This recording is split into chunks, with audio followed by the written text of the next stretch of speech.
definitely not the starters. You're on the End of the Bench podcast from 100.7 The Score. Hey, what's happening? Good Tuesday morning, and welcome onto the End of the Bench on 100.7 The Score, 107thescore.com, and the 100.7 The Score mobile app. Brought to you by a Happy State Bank, alongside the one and only Geoff Haxton. I'm Chois Woodman. Lucas White across the way taking care of us. You too can join us. Your thoughts, your comments, your questions, residual reaction. All welcome from the Yates Flooring Center chat line. That's my contribution today, Choice, right there. You sound like a bee. Yeah, thank you. Plenty to get into. Tech football. Of course, we'll talk some more Red Raiders from the weekend. We'll talk some more hoops as we prep for the let's see if I get this right, Big 12 Big East battle. Is that what we're calling this? Who cares? It's something on the schedule. Remember they called it for a little bit the Scheduling Alliance. The Scheduling Alliance. The Big 12 Big East Scheduling Alliance. And then they finally tossed out battle, I believe, is what they're calling it now. It's something on the schedule. You're right. Georgetown coming to town tomorrow evening, so we'll dive into that just a little bit. Coaching carousel is spinning. Lots of people going everywhere. Player carousel, it's spinning. Transfer portal season, big time. So our first Red Raider go in the portal. It's probably a guy you haven't heard the name of. So that's I saw it and just kind of moved to the side. Yeah, okay. So plenty on that front. Lost a coach yesterday. Texas Tech coach. Oh yes, see it. Well, I was thinking we were still in football. I'm like, what?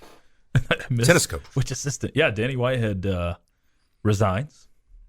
Odd timing. Yeah. I mean, I thought Todd Petty's was kind of odd, and then this one happens technically during the season, or in between the two seasons, spring and fall and spring. So, as the topic of mental health continues to be a much-needed conversation nationally, it's important to note that it affects people in all walks of life, including coaches. An excerpt from Danny Whitehead's resignation letter. Yep. And then college football playoff possibilities. We'll dive into some of those, as there's a lot of debate on who should take essentially spots number 3 and 4. Because 1 and 2 feel like Georgia had a 99.9% chance of making it. That's pretty good, isn't it?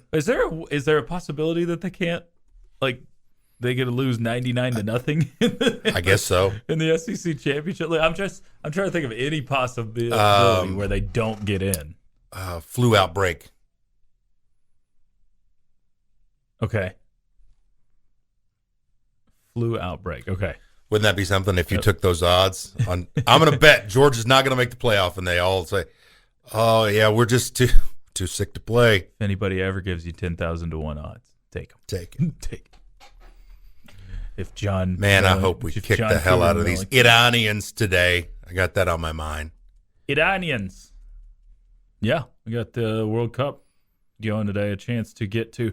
Here goes me showing my American ignorance. Round of 16? I don't know. I think it goes to the round of 16 if the U.S. wins this afternoon against Iran.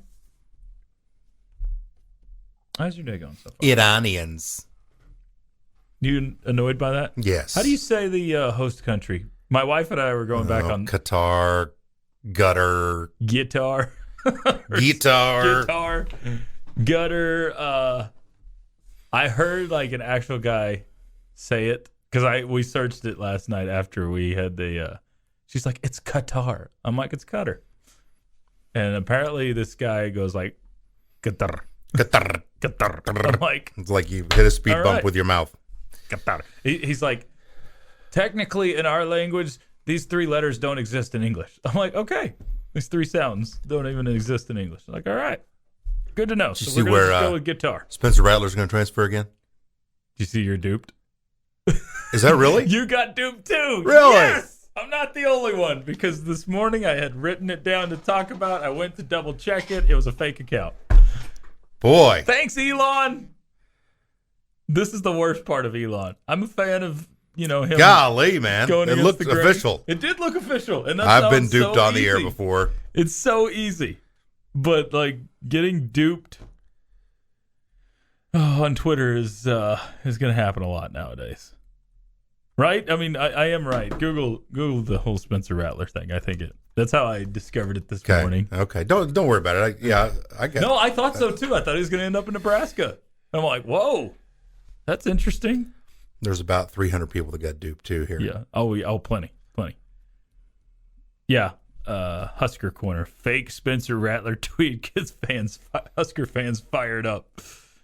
Sorry, guys. Seemed really plausible to me It did? with the character of Spencer Rattler. Maybe he's changed. Well, I think his former offensive coordinator too is now in Nebraska. So looks like speaking of coaching carousels and such, seems like Jimbo's going to keep his job, isn't he?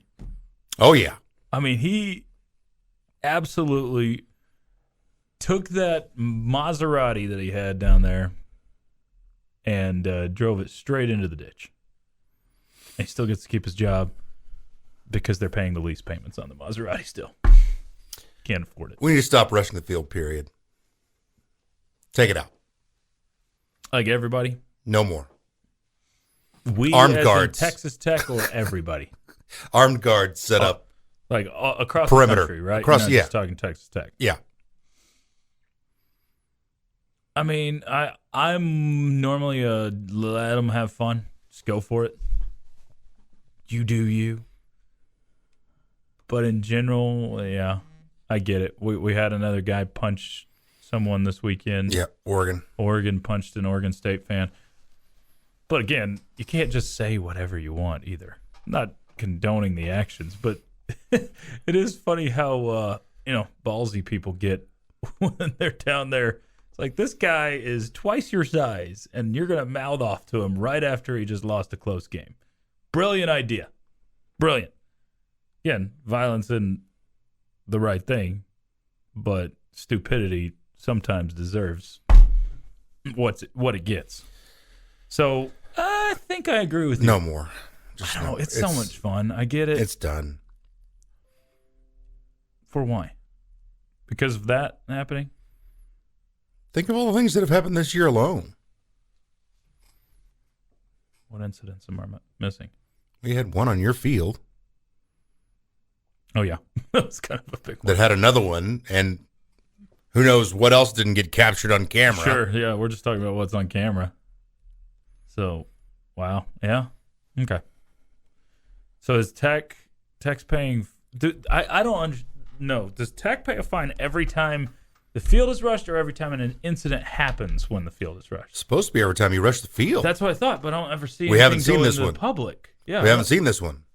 The reprimand. Maybe that's a Tuesday thing. I don't know. Yeah, could be a Tuesday thing. Tuesday Whenever the league reprimand office day. gets around to it.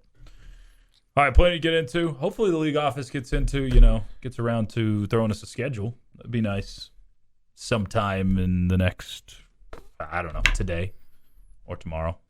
Be wonderful. But plenty to continue to get to. There's also an OU guy, fanboy, person with a blue check mark that's accusing Tech of throwing batteries The again. battery. Battery gate. 10. Yeah. Get to all of that. Still plenty to come. Got some headlines for you next on 100.7 The Score. Playing time is not required. This is the End of the Bench podcast from 100.7 The Score. You hang with the End of the Bench on 100.7 The Score and the 100.7 The Score mobile app. He's Geoff Haxton. I'm Chois Woodman. Lucas Bryant across the way. Set for a few headlines to get you on this Tuesday, November the 29th. Start off with Texas Tech football. It's an old boy named Trey Wolf back in the news and honored by the Big 12 as the Big 12 Special Teams Player of the Week. Not a ton of surprise here after he provided the game-winning field goal in overtime Don't forget, it was a couple years ago where we had an entire season blamed on missed field goals. So it feels good to have this guy win it 3 times. And sure, he's had some hiccups. He is not perfect, but that's pretty cool, winning that thing 3 times. 3 times, well, when you hit, I guess, 2 game-winning field goals and another one to send you to overtime to help you win the game, that helps pretty good. He has been as clutch as it gets. And that's coming off of a season where you had a clutch field goal kicker last year. Well, I guess a guy that didn't miss anything until the last kick of the season. Yeah. And Garibay. Wonder what he's doing at this moment. Oh, John Garibay. Regretting his decision to go, probably, because man, and what I don't stinks know. is that Cowboys job was his. Oh, it was wide open, wasn't it? His to have, and he just couldn't take it. Went into a slump. And for field goal kickers, slumps mean you lose your job. Slumps means you get dumped. No doubt. But Trey Wolf, he's celebrating this week.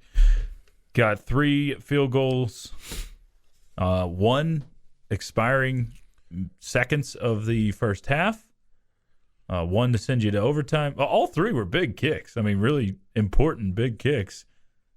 The overtime one to send you to overtime, and then the one to hit it in overtime to win it for you. So congrats to Trey Wolf, the Big 12 Special Teams Player of the Week. Crabtree's never going to have to buy another drink in this town ever again. And I'm not saying on any way that Garibay is on that level. Don't get me wrong. But in 5 years, if he walks back on campus, does anybody know who he is? He's got a pretty distinct look. So. I know, but I think he might have to be wearing a name tag. You beat Iowa State. So it's not like even Trey Wolf, who beat Texas or helped beat. But it did get you to a bowl. Texas and, it did. I don't know. The average Joe, maybe not. It's like the greatest. It's the longest kick in school history. I mean, it was a bomb. Yeah. Awesome moment. Other good news for Texas Tech. Go to the basketball side of things, as Lady Raider Jasmine Shavers has been named Big 12 Freshman of the Week. Texas Tech may own this award this year with the freshmen they have, and Shavers and Maupin. But she's fresh off her first 20-point performance, averaging 17.7 rebounds last week. Jasmine Shavers named the Big 12 Freshman of the Week by the conference. 21 points on Saturday in their win over the Mercer Bears. Not too shabby there. Maupin won the Big 12 Freshman of the Week award last week. Other headlines for you. Texas Tech. I lost my headlines. Texas Tech tennis coach Danny Whitehead has announced his resignation. Before the 2023 spring season, Michael Breeler has been tabbed as the interim head coach. You know, it's kind of weird to see this. Not Danny Whitehead himself, but Hax, for the longest time, your sports outside of the main ones had as much consistency as you're going to find anywhere at the head coaching positions. I mean, Tim Siegel was your tennis coach forever. That was really solid. Todd Petty was your women's tennis coach for a really long time. Tom Stone's still there. He's been in that for a long time. Wes Kitley's been in that role for a long time. Greg Sands has been in his role. JoJo Robertson's been in that role. Greystone's been there 7 years now. Greystone, yeah. I guess volleyball's the one that you had a bunch of turnover in. But outside of now you don't. Volleyball, yeah, you didn't have really any. Now you're starting to see that. Really, since Tim Siegel left campus, you haven't had a ton of consistency there. Danny Whitehead is the third coach since, or I guess the second coach to leave since Tim Siegel, and Whitehead said he's leaving due to personal reasons. He says, "I'm blessed to have served as the head tennis coach here at Texas Tech. It was a privilege to serve under the best athletics director in the country in Kirby Hocutt and work alongside a dedicated and supported staff that has put our student athletes in the best position to excel each and every day. decision was based solely on what was best for me and my family. Yeah, that's what I wanted to get to, is if you see Tech administration saying nice things about this. So this is not one of those, Sure. I wonder what really happened situations. Right. It's just, hey, it's taking up too much of my time. I've got to move on to something else. Yeah. Seems to be the case. But I did see Tech, higher ups saying nice things about him. Yeah, yeah. So it's not, I agree. It's not one of those what's being swept under the rug here thing. It's or silly. There's two sides to every story too, that kind of deal. Right. At least right now it's not the case. Who knows what could come out, but I think if it appears to be you see that. people like Geo saying nice things, then Yeah. I think you're pretty clear of that. So he'll be missed, but Tech will be on the hunt for a new coach. I would assume after the spring season. Breather will be the interim head coach for the time being. A couple of other headlines. We'll have some high school basketball on the airwaves for you this evening. Tune in to Double T 97.3 and 100.7 The Score. And World Cup today. Team USA versus Iran. Did I do it good enough? That was perfect, man. Okay, thank you. Been working on it. Playing in Qatar. I think that's how you say it. That will be a 1 o'clock first touch this afternoon on the Big Fox. You can get us up. Your thoughts, your comments, your questions, your reaction, all welcome on the Yates Flooring Center chat line. Pat Mahomes got a new addition. Oh, yeah. Oh, yeah. Bronze is what they're going to call him. I get it. He's Patrick Mahomes the third. So bronze third. It's unique. Bronze Mahomes. Think Joey's extended the offer yet? Not quite. Not quite? Okay. Have to let him get home first, Didn't Tom Stone give offer to the daughter really fast he did on the soccer team? It's a wise move. I love it. I mean, it's fun stuff. He's getting busy. He's a busy guy. Getting busy. Oh, Patrick. I remember. I saw in the post-game press conference on Sunday evening. He's like, I hope we haven't had the kid yet. He's not in the press conference. It was on the field after the game. He's like, I hope we hadn't had the kid yet. We'll see. Gonna be here soon. No kidding. Texas Tech has played more games than any team in the country against ranked opponents this year. Yeah, 6. I mean, we talked about it yesterday. Strength of schedule 5 in the country. Number 5. I think TCU still got number 1 strength of record. Those are two different things, but in the same category. But Tech, along with about 5 or 6 other schools, has played 6 games against ranked opponents. All right, a few from the Yates Flooring Center chat line. If guys go in the portal potty now, do they still get bowl swag if Tech wins? I do not believe that's the case. And you don't get bowl swag if... Hey, I forgot about the portal potty, man. Portal potty. Do we have a sounder for that? Yeah, we got the toilet flush. All right. Portal potty. Yeah, it's got to ramp back up today. All right, that's got to be... Got to bring that back. Yeah, I think so. Golly, thank you. So forgot about that. Bowl swag, no. The bowl swag isn't given to teams that win. It's given to everybody that goes to the bowl game. And you show up, and usually it's in your hotel room. Yeah, they're not going to get it if they don't. If they're going in the portal right now, they're not going to the bowl game. So, man, I wish I would have gotten the ring business. There's a lot of rings out there. Everybody gets a ring now. Yeah, you get a ring. Tavares Elston Jr., by the way, the first Red Raider to enter the portal, at least publicly. So, again, you probably haven't heard his name or haven't heard much from him. A whole lot on the chat line. Dive into some of your thoughts. Take a look at the calendar coming up next on 100.7 The Score. Playing time is not required. This is the End of the Bench podcast from 100.7 The Score. 100.7 The Score. 107thescore.com and the 100.7 The Score mobile app. alongside Geoff Haxton. I'm Chois Woodman. Alec is it. Yes, thank you on the chat line. I don't know how we forgot that. It's not like we forget the person. It's just like I could see him. you just hit a black. Like, hear him. There's a black hole there sometimes. Like, because I can name guys that I worked with 10 years ago here. But shout out Ryan Brown. It was way before your time. But yeah, that's crazy. Just your brain goes to mush sometimes. Alec.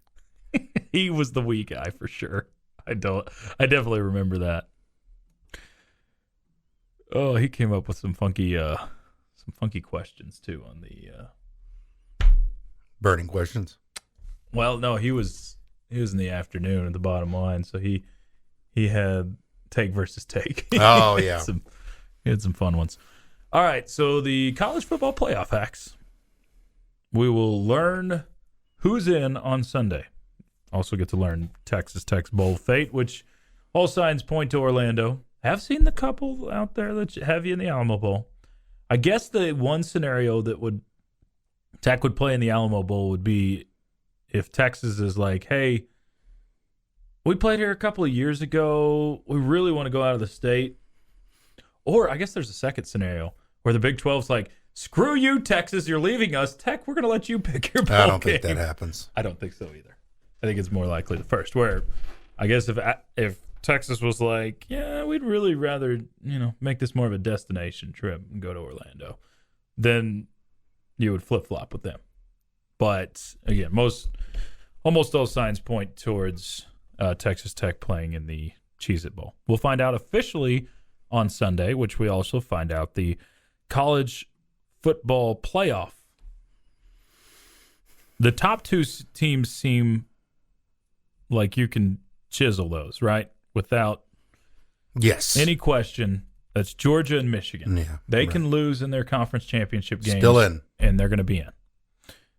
The next two are the ones that are rather curious. TCU, who's one of the three undefeateds. They're not getting talked about like Georgia and Michigan, but they're one of the three undefeateds. And USC is the fourth team right now. Those are the ones that are projected for your Peach Bowl and your Fiesta Bowl in the college football playoff semifinals. What happens if TCU loses? That's the big question. If TCU were to lose to Kansas State, which, have you seen a line on that game? I will hunt one down. 3 is what I saw. 3. So it's plausible. Oh, yeah. USC plays Utah, by the way, a second time, the one team that beat them this year. The one thing that this really reminds me of, Choice, now it's a different conference now, but it was the year that K-State had its best team, went in undefeated. Now, they went in as a large favorite and lost to Texas A&M. There go your hopes for a national championship. K-State may have a chance. That was in Dallas, too, if I recall, that Big 12 championship game when you had South-North divisions. I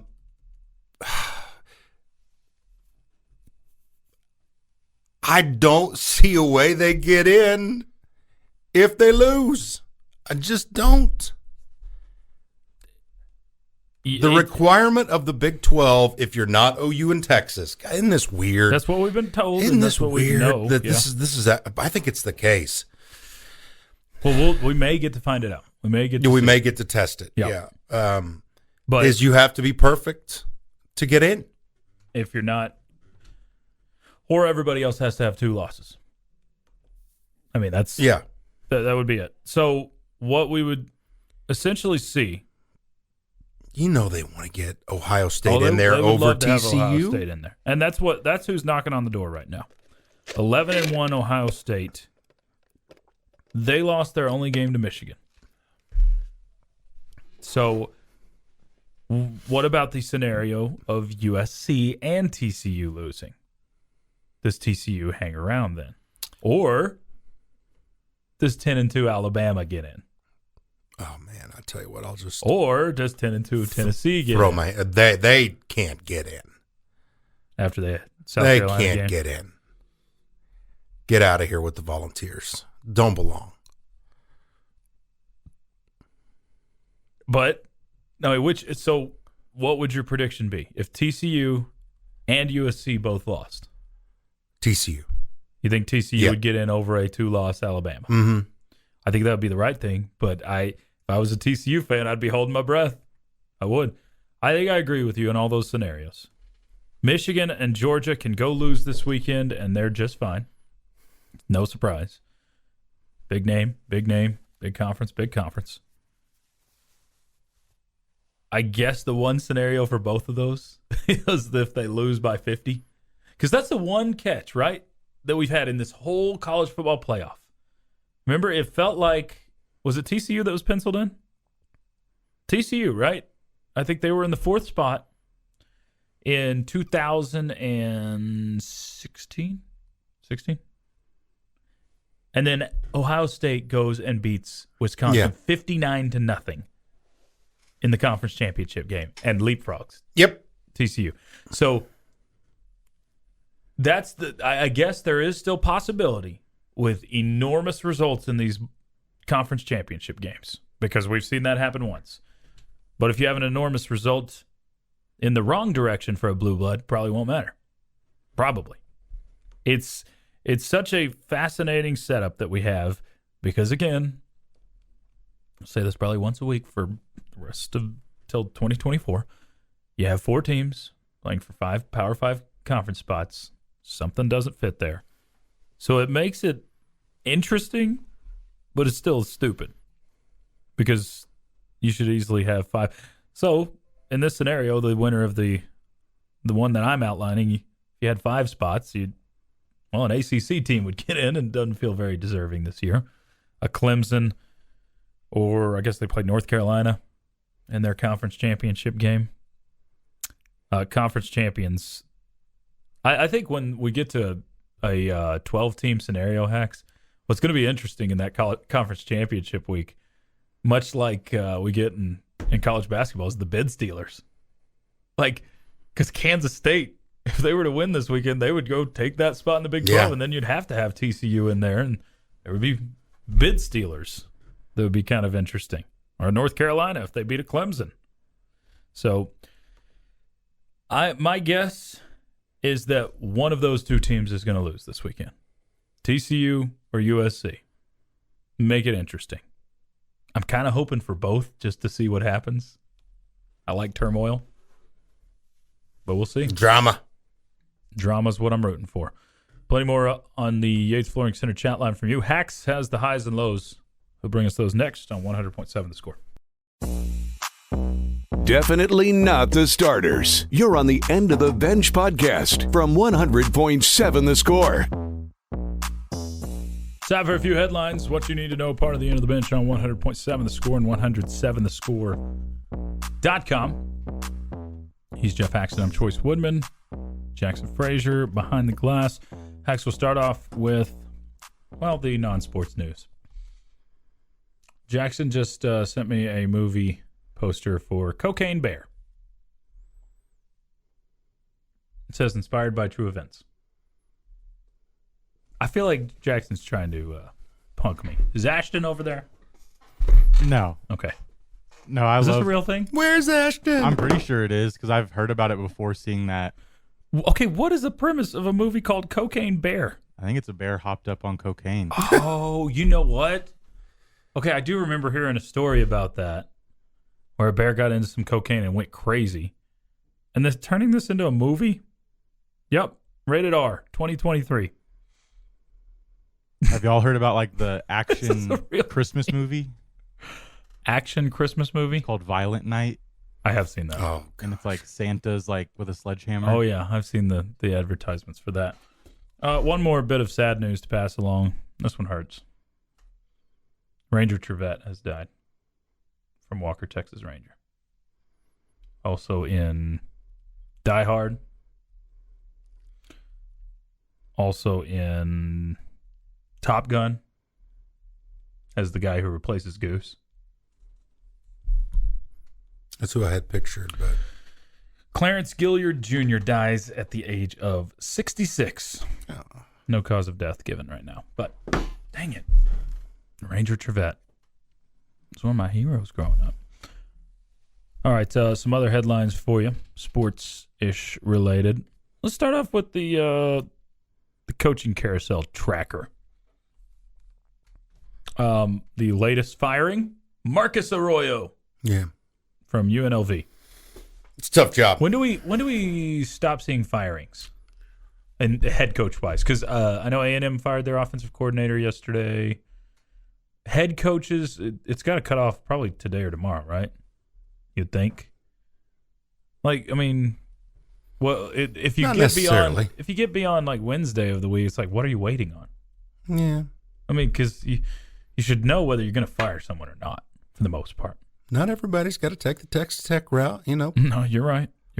But Arroyo at UNLV went 7-23 in 3 seasons with the Rebels. You're right. Tough job. But it's one that's been pretty rough. The one that maybe has been overshadowed quite a bit is David Shaw. Yeah. Remember? Yeah. Like how good they were early in his time at Stanford. Shaw has a 96-54 record. Yeah, really good. In 12 seasons with the program, but he's gone 6-16 in the last 2 seasons. So he and that one wasn't necessarily a firing. He stepped down, so we'll take that for whatever it's worth. Mutual-ish. But yeah, so that's the latest in the. There's a lot of jobs that have not officially been filled. Well, one today filled, Hugh Freeze going to Auburn. But Colorado hadn't been filled. Georgia Tech. So they offered that to Deion. Did they really? Yeah. I didn't see that. That's what the word is. So, well, Georgia Tech and Colorado have not officially been filled. Those were 2 that were fired very early in the season, or early on, I should say. South Florida is still open. Stanford, obviously, still open. This Cincinnati still open. Here's a quote from Deion. It's a quick one. Deion Sanders on the Colorado head coach offer, quote, "The report is true," end quote. That they offered. Okay.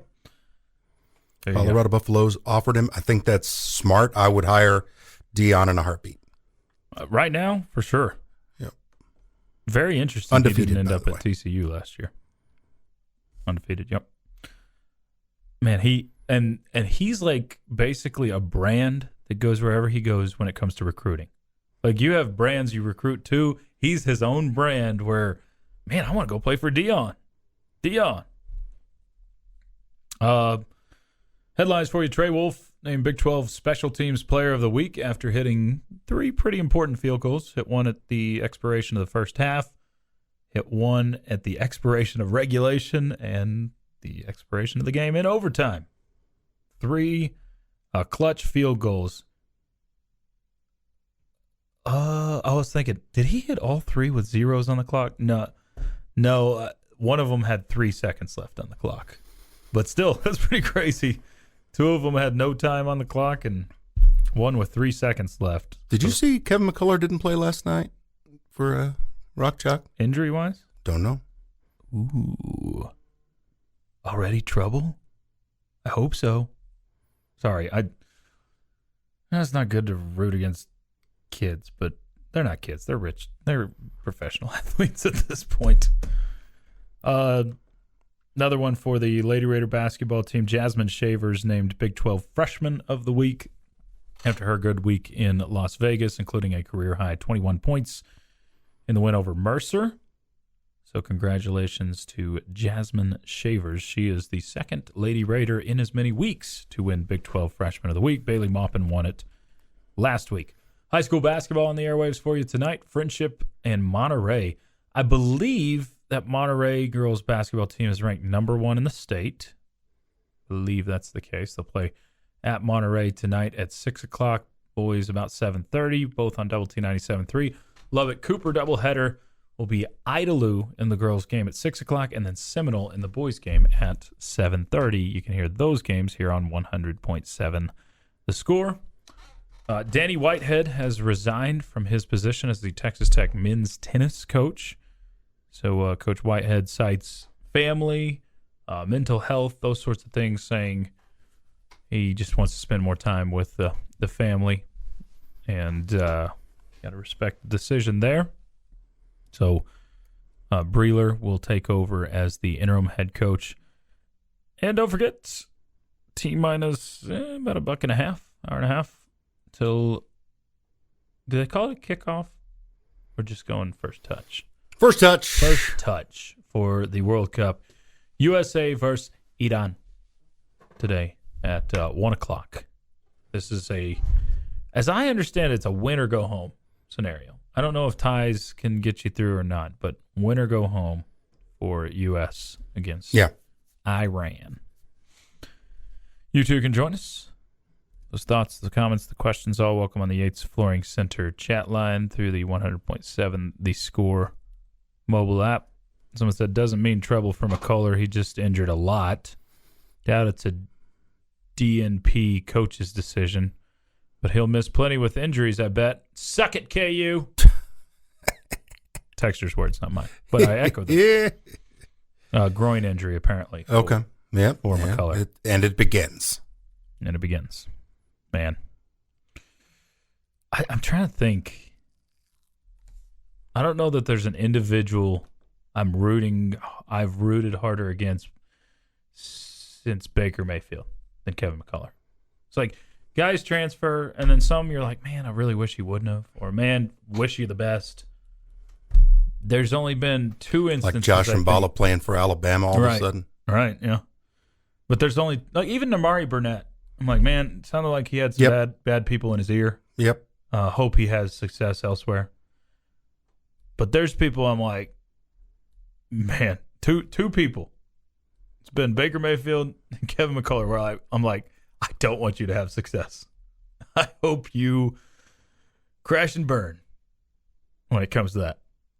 It doesn't happen often, but that's the one. You went to the team that is a rival, and you can call them whatever, but it's a Big 12 opponent. I guess technically you could throw Avery Benson in there, but you knew he wasn't going to play. Yeah. Remember when they put him out there he hadn't played in 4 weeks, and they put him out there in the first half. Yep. 100%. Didn't quite work out. Win or go home. Someone help me out. Thank you. Someone said, would you hire Dion if McGuire left this year? Yes. Don't put that kind of juju out there, but I think I would.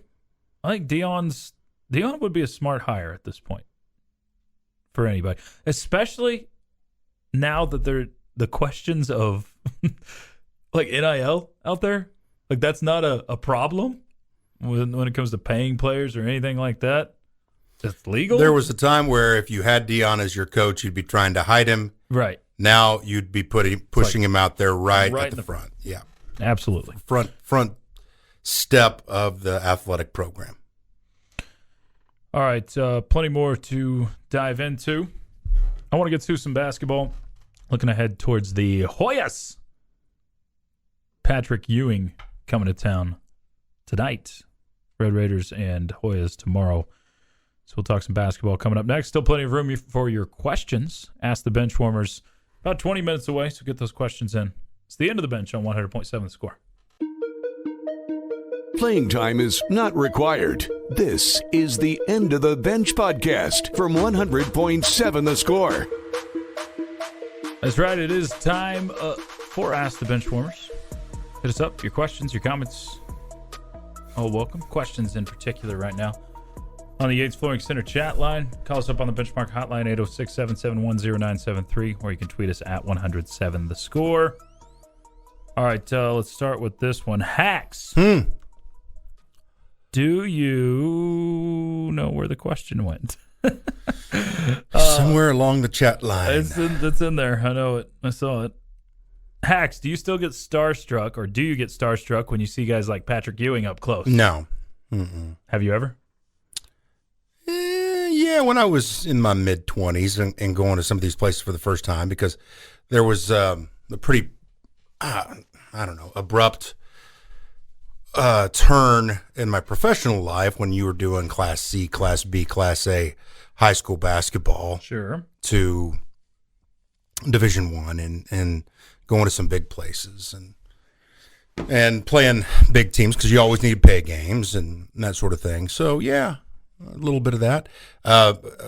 probably more starstruck with the announcer field.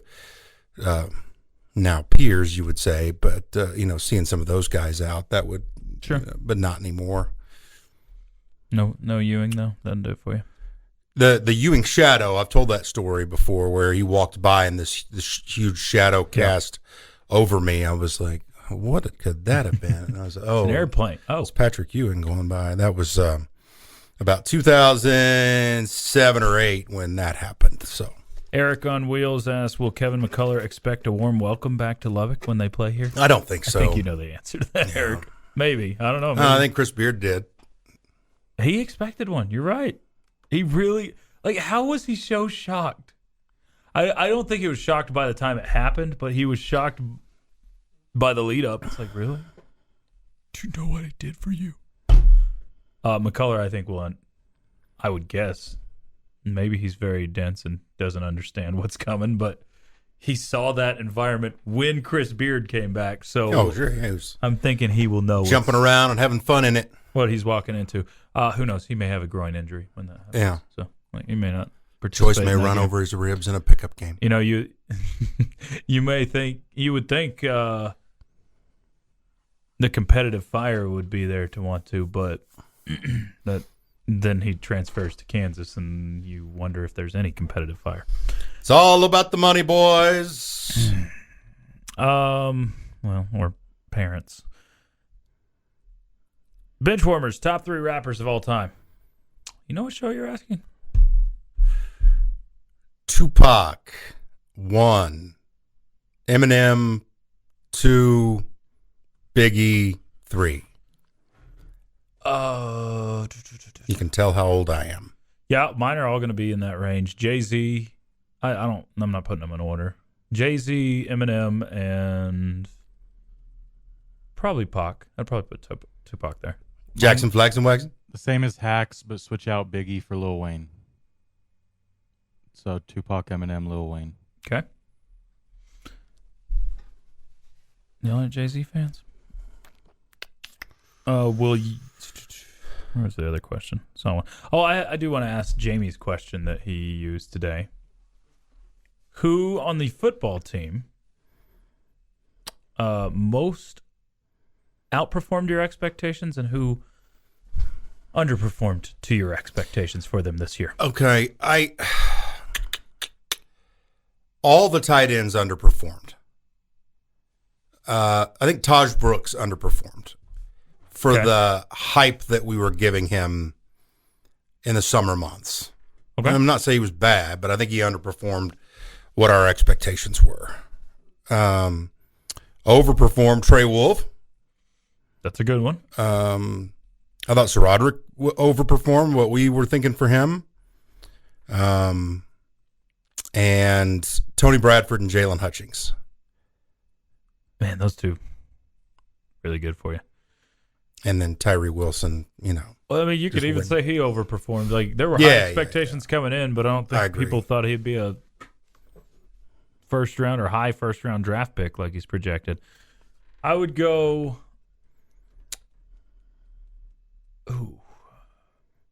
I think I'd go Krishan Merriweather as overperformed. Like, I expect him to be decent, but it's almost like at that linebacker spot you haven't missed a beat. And Eldridge deserves some credit there too. Yeah. But Merriweather being a top 3 tackler in the Big 12, didn't see that coming. I think tight end room was where I'd go on underperform. And I'm not sure it's all their fault. I don't know if it's scheme or quarterback's not looking their way, or maybe it is their fault. I don't know. I'm not diving in deep enough, but tight ends is probably where I'd go. Both the top 2 and Tharp and Cup. I expected them to catch more passes this year than they have. Viva73 asks, it's mixed up. Sorry. Will the special teams coach be back next year? I thought he did a really poor job of coaching the special teams. Kenny Perry's your running backs coach, but he's also your special teams coordinator, and I think he's your assistant head coach. So there's a lot to that. He's not going anywhere. I thought special teams was average. I wouldn't say poor, personally. Average. Because you know what's included on average? I mean, in special teams, your kicker Trey Wolf, who did fantastic for you, winning some games this year.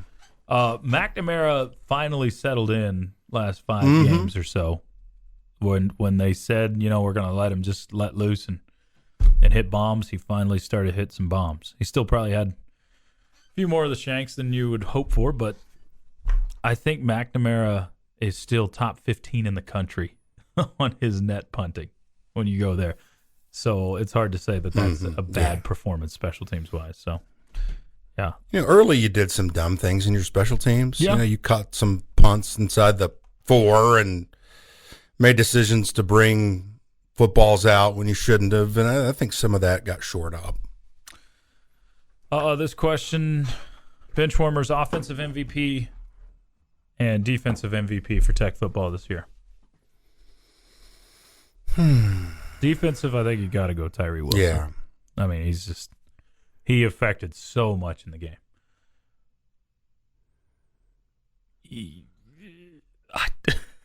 Is there a clear-cut offensive MVP for you? Because you shuffled through quarterbacks, and that's usually kind of who you go with. Your running backs were back and forth.